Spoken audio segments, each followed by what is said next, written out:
नमस्कार, मी अनिल तिवारी, महाराष्ट्राचा पुढारी या न्यूज चॅनल मध्ये आपलं सहर्ष स्वागत करतो.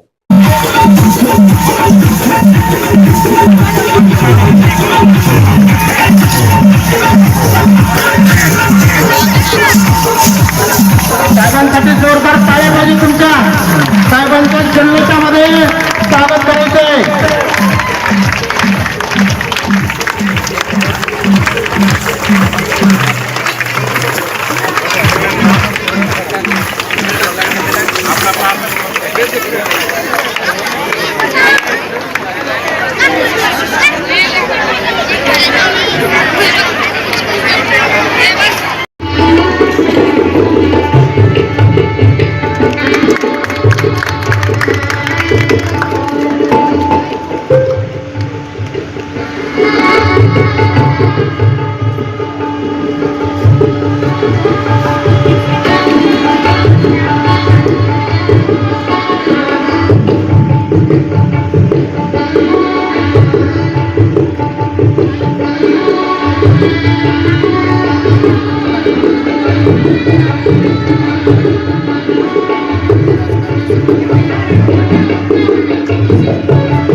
माझे विद्यार्थी, सध्याचे विद्यार्थी सगळ्यांना माझा साप्रेम नमस्कार.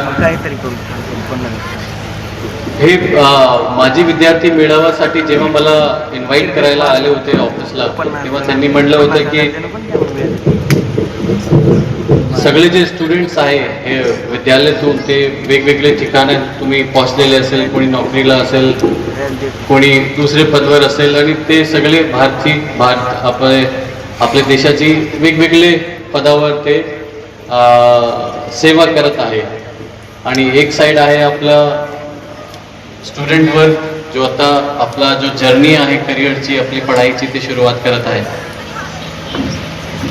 हे सगळ्यांना बघून ॲक्च्युली मन खूपच आनंद वाटते. बिकॉज स्कूलची जो लाईफ आहे, आपली शाळाची जो लाईफ आहे, तो आपण म्हणलं तर खूपच इम्पॉर्टंट आणि खूपच आनंददायी लाईफ असते. इथे तुमच्याकडे कुठल्याही प्रकारची रिस्पॉन्सिबिलिटी नाही. तुमच्याकडे फक्त एकच एम आहे, अभ्यास आणि तुमच्या घरवर तुमच्या आई वडिलांचं लक्ष. बाकी जसं जसं आपण पुढे थोडंसं 18च्या वर जातात, नोकरीवर लागतात, तुम्ही नोकरीवर गेले, आपले कांद्यावर वेगवेगळ्या प्रकारची रिस्पॉन्सिबिलिटीज येतात. पण हा जो लाईफ आहे तुमची शाळेमध्ये, ते तुमची जिंदगीचं सगळ्यात इम्पॉर्टंट क्षण आहे. इथे मी बघतो बरेच ह्या साईडचे लोक थोडेसे मोठे आहेत, हे समजू शकते सगळे भाषण. ह्या साईडचे जे लोक आहे त्यांना सध्या फक्त दिमागमध्ये मस्तीच्या शिवाय काहीच नाही. बरोबर आहे, तर त्यांना कळत पण नाही की स्टेजवर कोण आहे काय आहे, बिकॉज त्यांना मस्ती करायची. बिकॉज त्यांना सध्या नाही कळणार की त्यांची लाईफमध्ये सध्या ते काय करत आहे. पण ह्या साईडची जी मंडळी आहे तुमच्यासाठी, आता तुम्ही 10thला असेल, 12thला असेल किंवा कॉलेजला असेल, पण हा जो तुमची एज आपला 21-22 पर्यंतची जो आपली उम्र असते, तो आपली लाईफमध्ये सगळ्यात इम्पॉर्टंट राहते. तुमच्या येणारा जो भविष्य आहे, तुम्ही पुढे जाऊन काय बनणार, हाच एज तुमची डिसाईड करते. आणि हाच एजमध्ये वेगवेगळ्या प्रकारचे डिस्ट्रॅक्शन्स येतात. कधी आपल्याला सोशल मीडियाची सवय लागते, कधी इंस्टाग्रामची सवय लागते, कधी फेसबुकची सवय लागते, कधी व्हिडिओज बघून काय वेगळा आपला दिमाग करप्ट होतो. ह्या जे एज आहे तुमची 21-22 पर्यंत, आईची असते, आपल्या मुलाचं कल्याण चांगलं व्हावं. आणि नंबर 2ला गुणाचे असेल तर ते शिक्षकाची आहे. त्याच पद्धतीने निस्वार्थपणाने तुमचं जीवन घडवण्यासाठी ज्यांनी सहकार्य केलं होतं, आत्ताच सरांचं ऐकत होतो, यातले काही जण उच्च पदस्थ झालेले आहेत, काही जण स्वतःचा व्यवसाय करतात, काही जणांनी शेती व्यवसायाच्या माध्यमातून स्वतःची प्रगती साधली. मला वाटतं शाळेमध्ये आलेले विद्यार्थी, वर्गातले सगळे विद्यार्थी हे गुरुजींसाठी तेवढंच परमप्रिय असतात, तेवढंच मार्गदर्शन केलं जातं. मी आमच्या संस्थेचे अध्यक्ष शामराव गुरुजी राठोड साहेब, आमच्या संस्थेचे सचिव गोरक्षनाथांना राठोड साहेब यांना विनंती करतो की त्यांना पुरस्कार मिळाल्यामुळं आपल्या शाळेच्या वतीने त्यांचं यथोचित स्वागत करायचं आपल्या संस्थेच्या वतीने.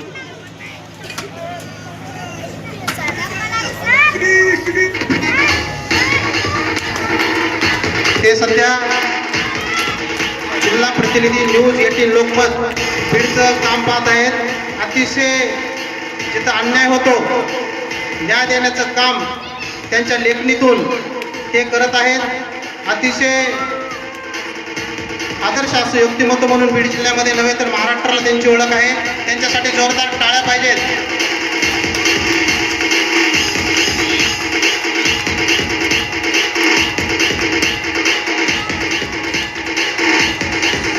खरं तर त्यांना पाठीमागच्या कार्यक्रमाला राठोड विजय काशीनाथ हे लहानपणापासून माणुसकीचं नापं जमणारं व्यक्तिमत्व आहे. रेखानायक त्यांना म्हटलं एक आगळा आदर्श त्यांनी या शाळेत निर्माण केलेला आहे. अतिशय चुणूक दाखवणारे विद्यार्थी रेखानायक खंडाचे.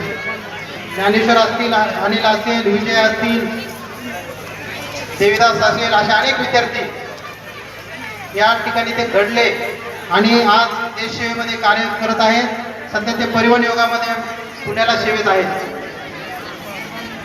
यानंतर पुढचे माजी विद्यार्थी आहेत जाधव दत्ता आत्माराम. सध्या ते शेती व्यवसाय अतिशय छान करत आहेत. एकदा दत्तासाठी टाळ्या पाहिजे जोरदार. खेळाडू पण चांगले होते. या ठिकाणी अतिशय चांगली चुणूक त्यांनी दाखवलेली आहे.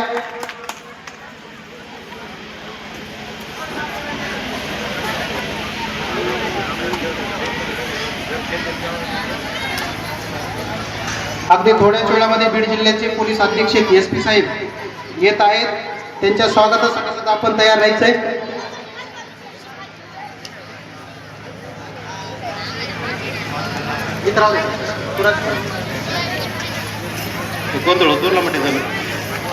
यानंतर राठोड कुंडलिक बबन रेखानायक तंडा या ठिकाणी 1ली ते 10वी पर्यंत त्यांचं शिक्षण झालेलं आहे.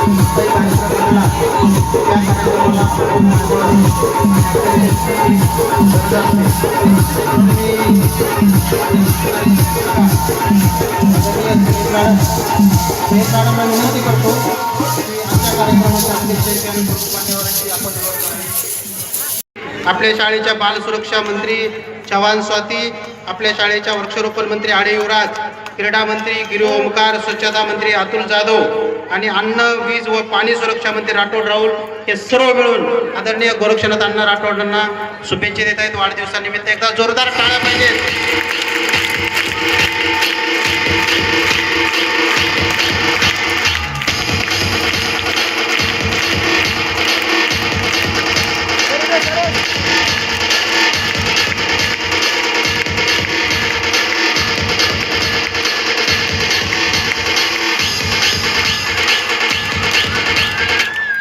प्रत्येकाच्या मनामनातील मातीच्या कणाकणातील आपल्या व आपल्या हक्काची ललकारी महाराष्ट्राचा पुढारी पाहण्यास विसरू नका.